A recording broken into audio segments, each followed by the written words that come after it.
డబ్బు, అనారోగ్యం, ఉద్యోగం, వ్యాపారం, అప్పులతో బాధపడుతున్నారా? మీకోసమే లాంచ్ యువర్ ఫ్యూచర్ ప్రోగ్రామ్.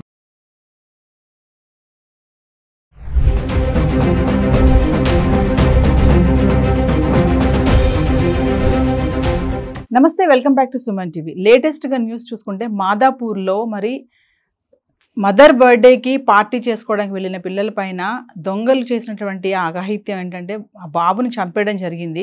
అసలు మరి పేరెంట్స్ ఎంత జాగ్రత్తగా ఉంటున్నారు? పిల్లలు పార్టీలు, మరి బర్త్డే పార్టీ అని, ఆ పార్టీ ఈ పార్టీ అని చెప్పినప్పుడు ఎక్కడికి వెళ్తున్నారు పిల్లలు, మరి ఏంటి నువ్వు ఎక్కడ పార్టీ చేసుకుంటున్నావు అని అడిగే పేరెంట్స్ ఎంతమంది ఉన్నారు? మరి ఈరోజు చూసుకుంటే ఆ తల్లి యొక్క బాధ మామూలుగా లేదు. యంగ్స్టర్ మరి దొంగలు చేసినటువంటి పని, మరి ఒక్కసారి దీని గురించి మాట్లాడుకుందాము. నమస్తే జవేరియా గారు. నమస్తే నవీన గారు. జవేరియా గారు, మరి చూసుకుంటే లేటెస్ట్గా న్యూస్ ఏంటంటే మాదాపూర్లో మదర్ బర్త్డే పార్టీ అంట. ఫ్రెండ్స్తో వెళ్ళాడు, అక్కడికి దొంగలు రావడం జరిగింది. ఇన్సిడెంట్లో ఏం జరిగిందో, ఇద్దరి మధ్య గొడవ, అబ్బాయిని చంపేసి వెళ్ళిపోయారు వాళ్ళు. సో మరి ఇన్సిడెంట్ తీసుకుని మీరు ఏం చెప్పబోతున్నారు పేరెంట్స్కే కానీ యంగ్స్టర్స్కే కానీ? ఇక్కడ చెప్పడం కన్నా నవీన గారు, తెలుసుకోవాల్సినది చాలా ఉంది. సో ఎవరైనా సరే అవేర్నెస్ అనండి, లేకపోతే ఒక చిన్న మినిమం కామన్ సెన్స్ అనుకోండి, లేకపోతే ఏదైనా అనుకోవచ్చు. ఇక్కడ కూర్చొని మాట్లాడడం చాలా చాలా ఈజీ అన్నమాట. కానీ ఒక తల్లి తీరలేని లోటది. సో ఎప్పటికీ తను చనిపోయే వరకు కూడా ఆ బాధ ఉంటుంది. ఆ బాధ ఒక రూపంలో తను వెంటాడుతూనే ఉంటుంది, వేధిస్తూనే ఉంటుంది. సో అలాంటి సంఘటన జరిగింది కేవలం జస్ట్ ఒక పార్టీ పేరున. సో పార్టీ చేసుకుంటున్నారు పిల్లలు, దానికి పేరెంట్స్ కూడా యాక్సెప్ట్ చేశారు. సమ్ ఏదో అమౌంట్ కూడా ఇవ్వడం జరిగింది. అది కామన్గా జరుగుతుంది. నా పిల్లలైనా మీ పిల్లలైనా సో ఏదైనా పార్టీ చేసుకుంటారంటే ఓకే, హ్యాపీగా చేసుకోండి, సమ్ అమౌంట్ ఇస్తాము అండ్ జాగ్రత్త కూడా చెప్తాము, ఎక్కడ ఏంటి అని అడుగుతాము. సో మరి ఈ విషయంలో, ఈ సంఘటన జరిగిన విషయంలో ఎంతవరకు పేరెంట్స్కి ఎక్కడ పార్టీ జరుగుతుందో, అందులో ఎవరెవరు ఉన్నారు ఏంటి అన్న సంగతి తెలుసా తెలియదా ఫస్ట్ థింగ్. తర్వాత నెక్స్ట్ వచ్చేసి ఇప్పుడు టీనేజర్స్. సో మందు అంటే మందు పక్కన పెట్టండి, సిగరెట్ నేను కాల్చానంటే హీరోయిజమే కాదు, తను ఒక అంటే లీస్ట్ అనమాట, తీసి పక్కన పడేస్తారు కదా. సో అలా చేస్తారు, అలా బిహేవ్ చేస్తారు. అదే నువ్వు సిగరెట్ కాల్చవా, నీకు సిగరెట్ తాగడం రాదా, అరే వేస్ట్. అలాంటి యాటిట్యూడ్తో మీ పిల్లలు ఉన్నారా?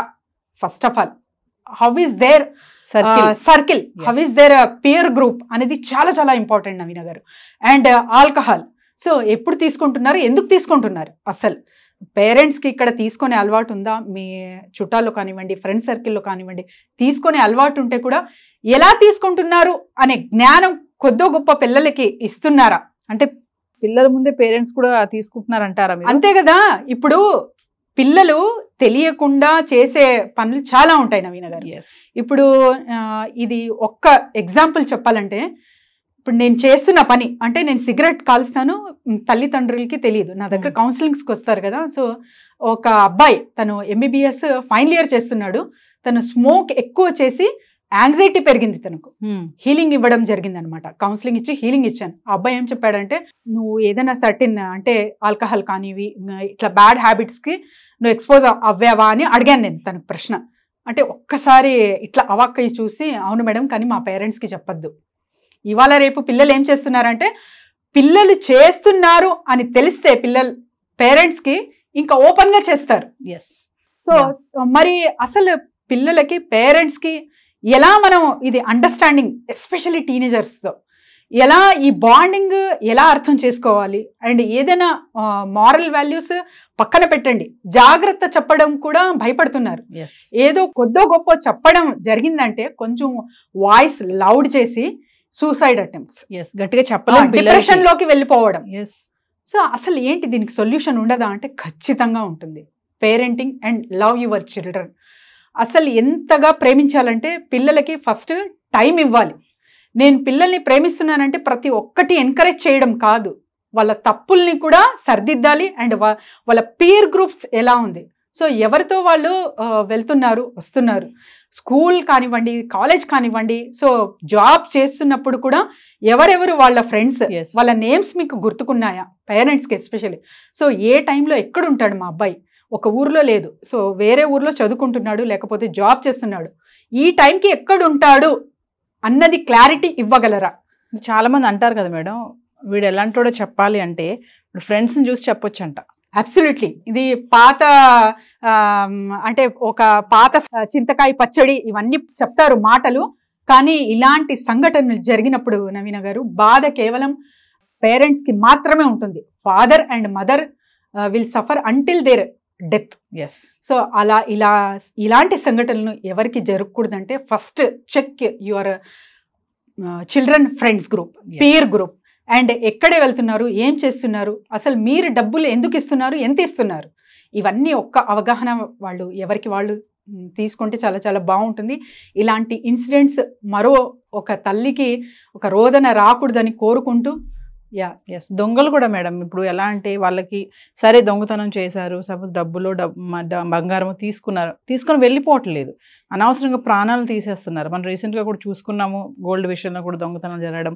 ఇప్పుడు ఇక్కడ కూడా అంతే, అక్కడ ఏం జరిగిందో వాళ్ళిద్దరి మధ్యలో మనకైతే తెలియదు, కానీ వాళ్ళు బయటకు రావడం, పార్టీ చేసుకోవడం, అక్కడికి దొంగలు రావడం, ఆ ఇద్దరి మధ్యలో వాదనలో మరి ఒక మాట అన్నారో ఏం జరిగిందో అబ్బాయిని అయితే చంపేయడం జరిగింది. ఇదేమైనా దారుణమే. పేరెంట్స్ కూడా కొంచెం జాగ్రత్తగా, నవీన గారు ఈజీ మనీకి అలవాటు పడ్డారు. ఫస్ట్ ఆఫ్ ఆల్ చాలా మంది బద్ధకం. సో నేను ఏదైనా పని చేసేకి నాకు కుదరదు, వాళ్ళు వంచరు. సో ఇలాంటివన్నీ ఉంటాయన్నమాట బ్యాక్ ఎండ్ చూసుకుంటే. అలాంటప్పుడు ఈజీ మనీ అంటే ఇంకా దొంగతనాలే, ఇంకా ఎవరిని అంటే రిక్వెస్ట్ అడగకుండా అడాప్ట్ చేసుకోవాలి. సో ఇవన్నీ ఆలోచనలు ఖచ్చితంగా వాళ్ళకి మాత్రమే ఉంటాయన్నమాట. ఈజీ మనీ కాకుండా సో ఒక క్రమబద్ధంగా కొంచెం డిసిప్లైన్గా సో ఏదో ఒకటి కష్టపడి సంపాదించాలి అనే మనస్తత్వము సొసైటీలో రావాలంటే ఇంకా చాలా చాలా అవేర్నెస్ మనలో అయితే జరగాలి. సో మోటివేషన్స్ వింటుంటారు, అండ్ తర్వాత బాధల వల్ల చేసాము, లేకపోతే అప్పు వలన ఏదో ఒకటి రీజన్ అయితే ఖచ్చితంగా ఉంటుంది ప్రతి ఒక్కరికి. కానీ డబ్బు తీసుకొని అక్కడి నుంచి వెళ్ళిపోవాలి, కానీ ప్రాణాలు మాత్రం తీయకూడదు కదా, చాలా తప్పు కదా. ప్రాణాలు తీయడం అనేది చాలా దారుణమైన విషయమే. ఏదైనా పేరెంట్స్ కూడా కొంచెం జాగ్రత్తగా ఉంటే బాగుంటుంది. ఎస్ నవీన గారు, thank you ma'am. Thank you.